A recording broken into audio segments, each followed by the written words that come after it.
আমরা একটা সুন্দর কমিটি গঠনের মাধ্যমে মন খুলে খোলা পরিবেশে, উন্মুক্ত পরিবেশে, চিন্তামুক্ত পরিবেশে যাত্রা শুরু করার তৌফিক দিয়েছে। মহান পরিবার দরবারে শুকরিয়া আদায় করছি, আলহামদুলিল্লাহ। তার মহান শিক্ষক মোহাম্মদ রাসূলুল্লাহ সাল্লাল্লাহু আলাইহি ওয়াসাল্লাম দরবারে দরুদ এবং সবাই কামদের জান্নাতে সর্বোচ্চ মর্যাদা কামনা।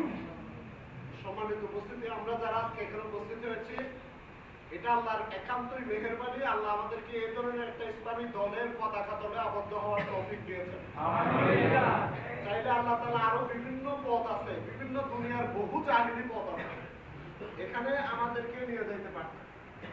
এই জায়গা থেকে মেহেরবানি করে একটা ইসলামী দলের সন্ধান দিয়েছেন, ইসলামী দলের পতাকা তলে আবদ্ধ হওয়ার তৌফিক দিয়েছেন, এখানে কথা বলা, বৈঠকে শরীক হওয়ার তৌফিক দিয়েছেন। এটা আল্লাহ তাআলার একান্তই মেহেরবানি। আমরা প্রাণ খুলে এটার জন্য আমার শুকরিয়া আদায় করছি, আলহামদুলিল্লাহ। প্রধান অতিথি কথা বলবেন, এই শুধুমাত্র আলহামদুলিল্লাহর মধ্যে আমরা সীমাবদ্ধ থাকবো না।